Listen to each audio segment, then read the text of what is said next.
This is the Orca Boat Shop, and my name is Rod. And got a project back in the shop actually. Built Scout, did a whole video series on it. The owner Doug has now been sailing and rowing it for the bulk of the summer, and has found a few things that, you know, that need to be modified, adjusted to suit his needs. So the main thing that we're going to work on is the seating arrangement. So let's have a look at that. The kit came with 2 seats and hardware to install them, and the way they basically work is you've got these 2 knobs here that'll loosen off, and the seat can slide in, and those brackets fit underneath the lip here, and you can tighten them down. It's pretty unique in that the designer provided in the kit, or actually shipped them afterwards because they changed them, they modified the seats, but these are a piece of marine ply and then a carbon fiber, obviously made in a vacuum bag system, to sit on here, and it's dipped down, I'm assuming, to lower the seat a little bit, center of gravity. But here's the issue. Then the person sailing, Doug in this case, Doug wants to be able to slide over and sit on the side seat bulkhead, and in doing so is sitting on these knobs, and that's not terribly comfortable, either sitting on them or just having to slide over them. So we're going to look at a different system. And the other issue is that came with the kit on the back here of this bracket, because there's two seats that provided, is the T-nuts here, you can see, are actually rusting. So I'm not sure what quality of T-nuts were provided, but those are definitely not a 316 stainless steel, because it's only been out in the open air, and of course near the ocean, salt water, where Doug has his boat stored at his local sailing club. That should not have rusted. I don't even know if that, 5 months out in the open air and seawater, and it's gone. What ended up happening was he was unable to actually undo the nut because it's seized inside, and was unable to move the seats. The other issue is that the seat is designed nicely to be able to slide forward, but even when it's clamped down quite tight, he says it actually can move a little bit here and there. And the other issue is that, the underside here is just all digging into his wood trim. It's much rougher on this side. Not sure whether that's because of the knob that was seized up in the T-nut, but he would prefer a seat that is level here, so that he can slide across and have no impediments, no nuts, no bolts. So we need to figure out something that's going to come up from underneath and still be able to shift the seat forward and aft, depending on weather conditions, sailing conditions, and whether he is rowing or not. So I have been pondering this for a while, and it would really be kind of nice if we could use these seats, but I don't really see how that's going to be possible. He would prefer just a solid piece of wood across there. So let's see if I can sort of do a quick drawing of my theory on what might work. So we would have here the extension of the lip here, and then the bulkhead wall coming down, and he wants a seat basically the same thickness, didn't draw that very well, same thickness there, with a slight gap so that there's no rubbing between these 2 edges here, so a seat coming across this edge here but not rubbing on the mahogany. What I'm looking to do is install a aluminum C-channel under the lip,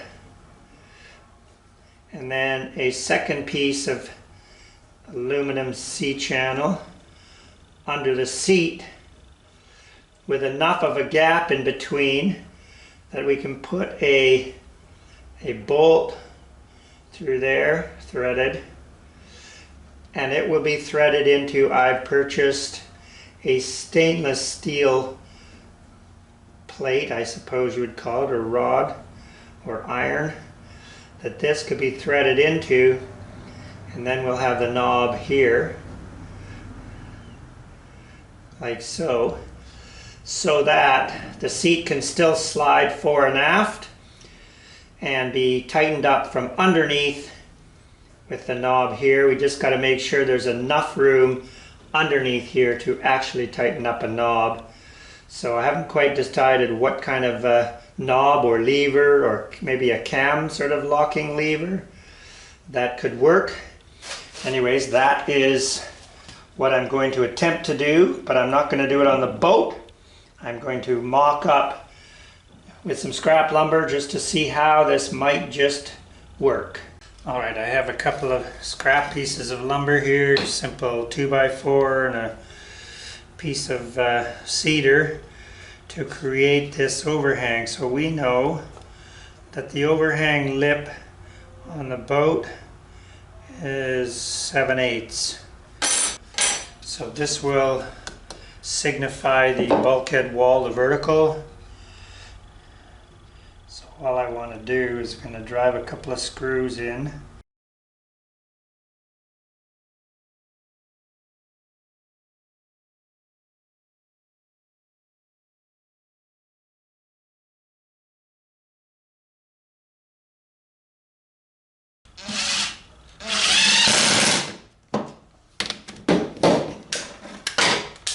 So this is the channel I've got, and this is a little bit different. That'll slide through there no problem once we clean it up.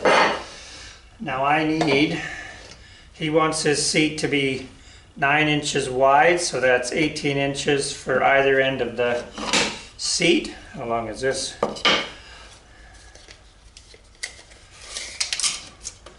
We could, I suppose, cut this down to make it 9, just so that it's significant. So if I cut a piece of this, I can reuse it on the actual boat. Let's do that. All right, a quick piece on the, so that would sit like so. So now I'm going to cut myself a piece of one piece of 9-inch aluminum rod, and then determine if I put, I'll go 12 inches and 9. That should leave quite a bit of room for adjustment on this piece here. If I go 12 inches on here and 9 on here, this seat should be able to slide quite a bit fore and aft. Alright, I've cut my 9-inch, actually cut my piece a little bit shy of 9 because I don't want any sharp edges under the edge of the seat. But this one I can cut exactly 12 inches.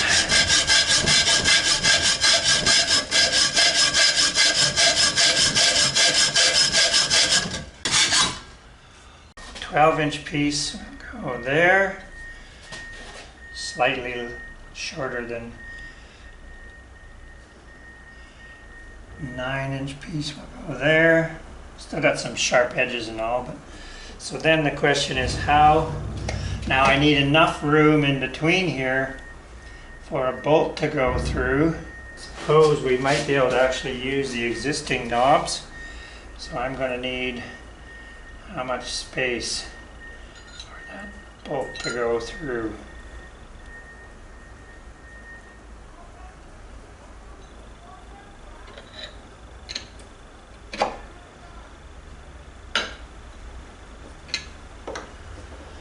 That means this piece across here, well, we should measure the inside. 1 inch. Let's try that. I'll cut a piece of this flat stock here at 1 inch. Let's slide through with this being threaded into it. Now, the only issue is the gap between here. Could go smaller size of bolt on a knob. because I was concerned, he mentioned to me, Doug did, that didn't want too much of a gap in here because the main sheet might get in there and get caught. How small of a nut and knob. Now, will he, this is the underside, will he be able to tighten this up? I think so. And a coarser thread, which would be better. So that was in there. Anyways, let's try that. Because all I need to do now is drill a hole in this flat iron and thread it to fit this. I guess, actually, this will work. If I move these plates back, this can come closer because this piece inside, this nut does not need to go through that gap. Well, that could work. That just may change slightly the length required in this piece. But anyways, let's just drill a hole here and mock it up, see what happens. I'm no machinist. What hole size to drill for this nut or bolt to go through, or to thread the inside there? Or I could just go to the internet and find out. But this is a 3/16. 3/16 and what thread count? All right, so I dig out my little simple tap and die here, and it would appear that that's a 1024 thread. So what does the internet say about drilling a hole for a 1024 size screw? Use a number 25 drill bit, or a drill bit which is 0.1495 inches in decimal inches. Okie dokie. 60, there you go, finally. 13/64. Thank you, internet.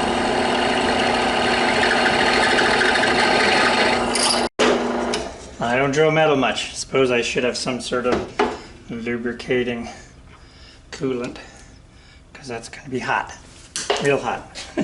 Well, either I have read wrong or the internet is wrong, but that's a 1024 and that goes right through that hole, so it's not going to tap that at all. So I need to cut another piece of steel and get the right drill bit.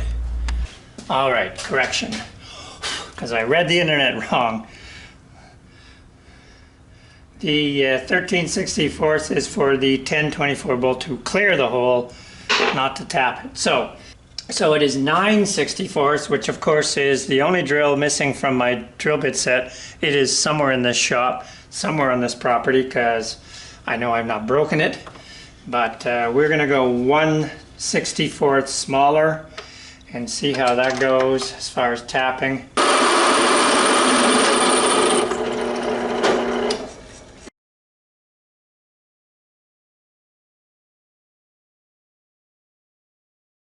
Okay, so what I've decided, well, we'll just start in the middle here where it'll sit. I think I need to be a little bit closer to the open edge. I'm just picking a screw size or a drill bit size that I think the shank will go through. I might have to upsize that a bit, but let's give it a try. I'm going to drill right through both. No, that will just slightly thread in there. I think we need to upsize that a bit. Hopefully I'm not going to get too big that I'm going to blow out the side of this. Yeah.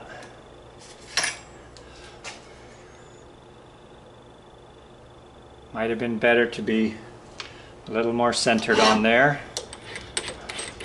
But I got lots of aluminum, that's not the problem, and it's cheap. So, not too worried about picking up another piece.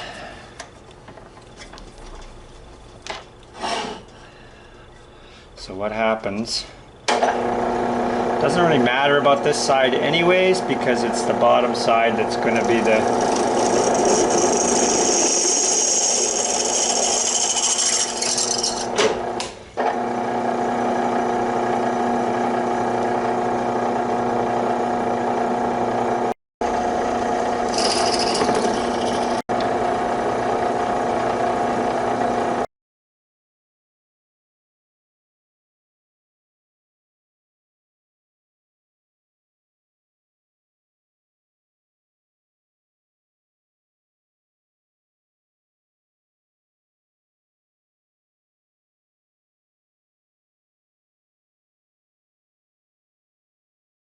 my plate slide through there. Yes, I mean we're getting a little bit of burrs in there from the drill bits to clean up. Alright, I think now it's just a matter of drilling all the pieces in that manner. Clean up all the burrs and edges and sharp pieces. And then I think I'll talk to Doug, show Doug what we're going to do in theory, and have this work.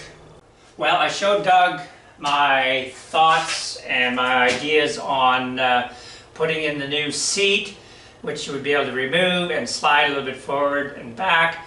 He wasn't terribly convinced that that was going to be strong enough for him in case he fell on the seat or you know, sliding around in there.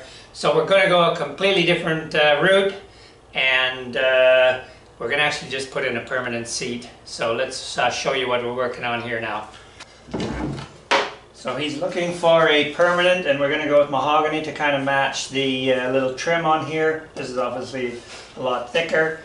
Determined that the seat needs to go right there, and to hold it up, rather than just put some brackets underneath, we've made some, or I've made some vertical supports.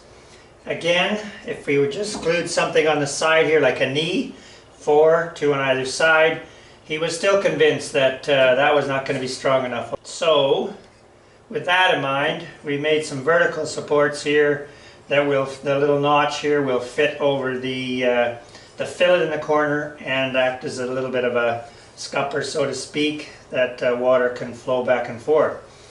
So we're going to have 2 supports either side. That one fits there, and that one fits there. And I've marked off with the tape, and I don't know if you can see right now, but there are pencil lines on the side wall here. So we're going to be gluing these in and mechanically fastening from the inside, kind of as temporary clamps for the most part.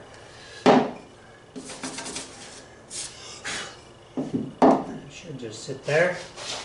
And then seat, I've got this exactly, yeah, it's all held together before. Anyways, seat go where I have it, this way forward, it's marked on there, top and forward. Right between those lines of tape. That is just going to sit. Did we knock both of them over?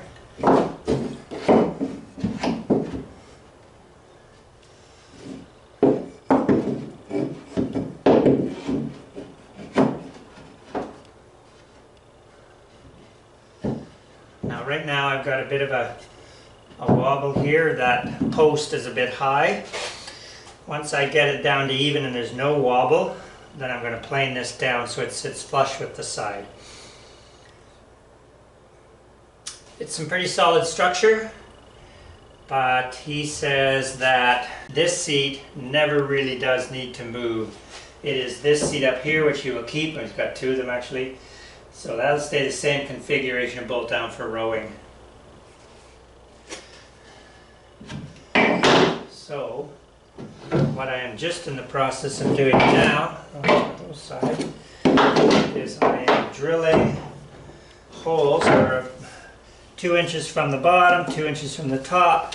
I've marked the center of my lines. I'm drilling through. Alright, now I'm just going to drill a little number 8 pilot hole into here. I have stainless steel, what is that, 3/4 of an inch flathead square drive, but when we actually put them in there permanently, I'm going to use the same length, number 8, but a round head, because I don't want to be in the countersink. But this is just to get it in the right place, do all the dry fit.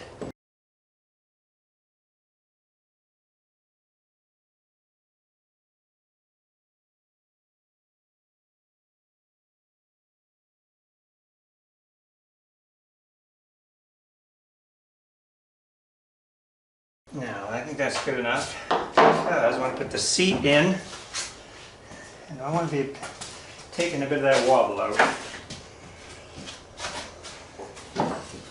Seat fits right there.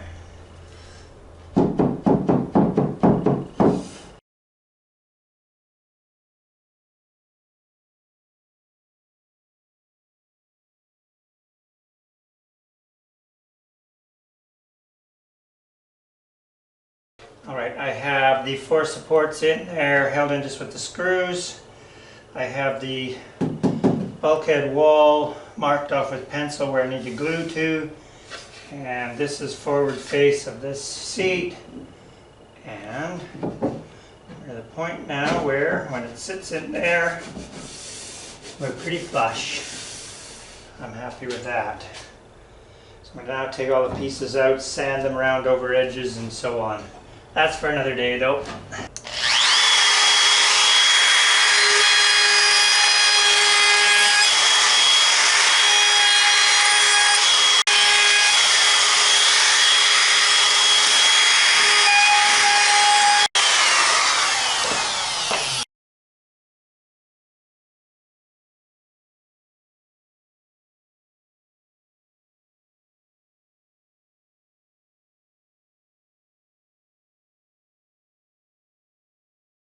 I've got, I don't know, 3 or 4 coats of varnish on these. There's still going to be a finished gloss on there.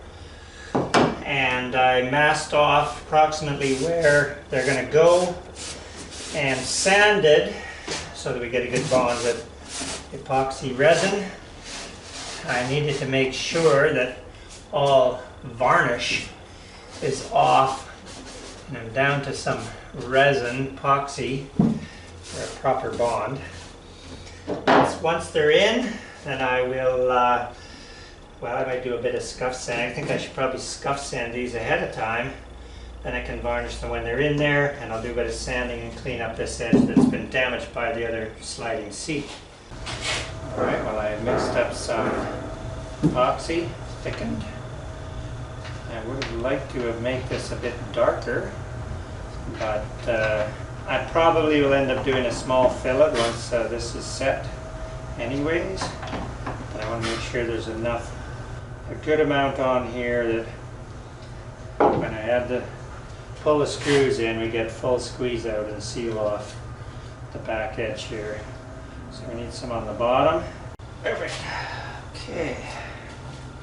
I'll do a little cleaner, get that tape off.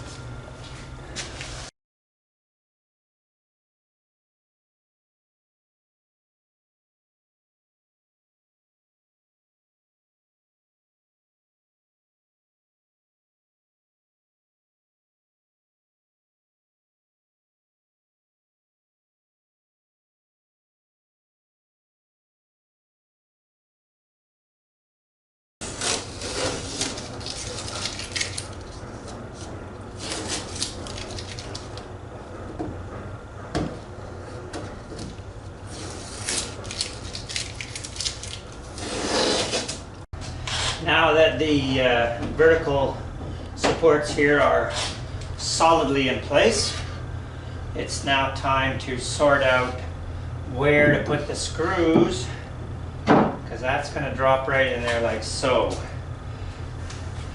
How do I determine exactly where I want the screws? Because I don't exactly want them in line. Fear of splitting, not that piece, but splitting this underneath. So my thought is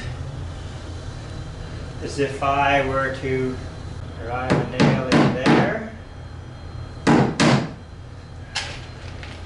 I'll just give this a try on one of them here, and then get my fingers in here and then stagger off a little bit on this one. Then cut this off.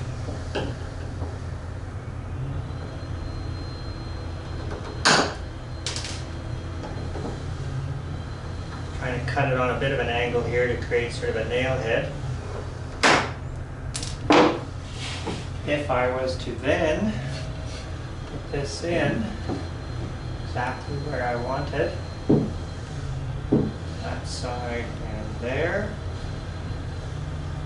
So if I got that in exactly where I want it,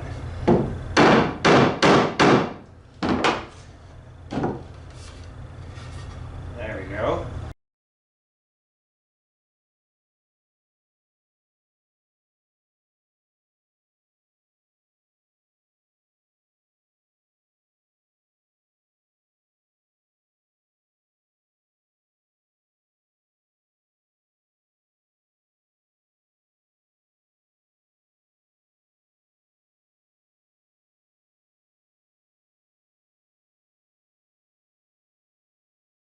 Okay, with the pilot holes drilled through, I'm going to start off with the number 8 by 1.5.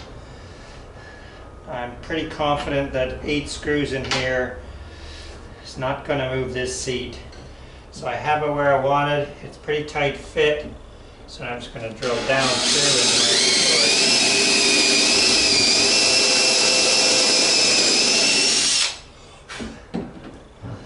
and so things don't move too much. Press one in.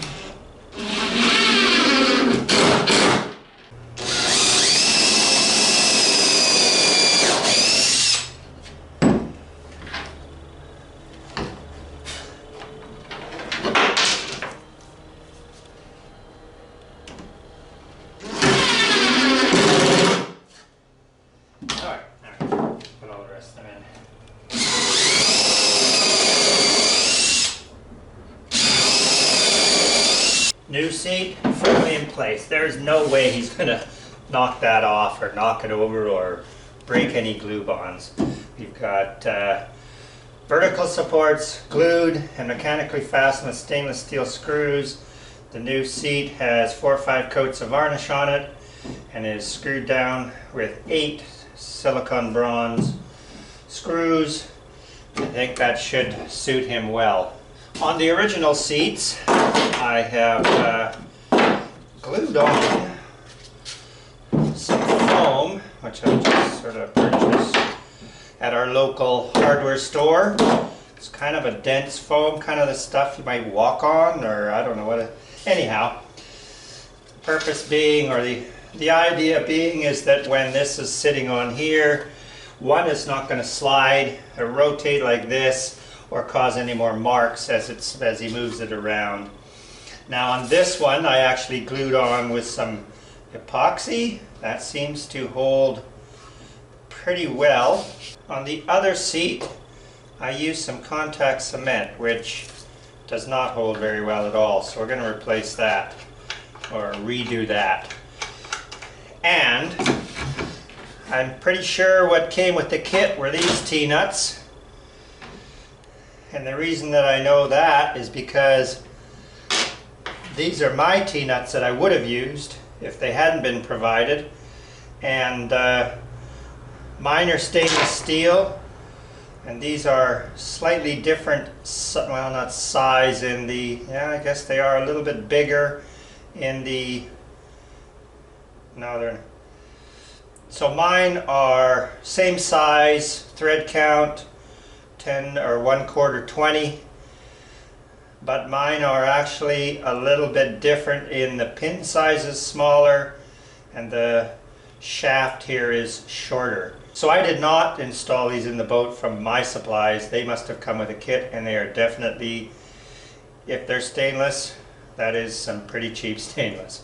So I've replaced all of them with new ones, and we shall replace this foam, or not replace the foam, but replace the glue with some epoxy resin, and I think we're done on this project. And with that, I think I've got the problem solved for Doug on Scout here. So it's time to deliver it back to the sailing club. Thank you very much for watching. Hey, if you like this video, please do give me a thumbs up and consider becoming a subscriber. See you next time.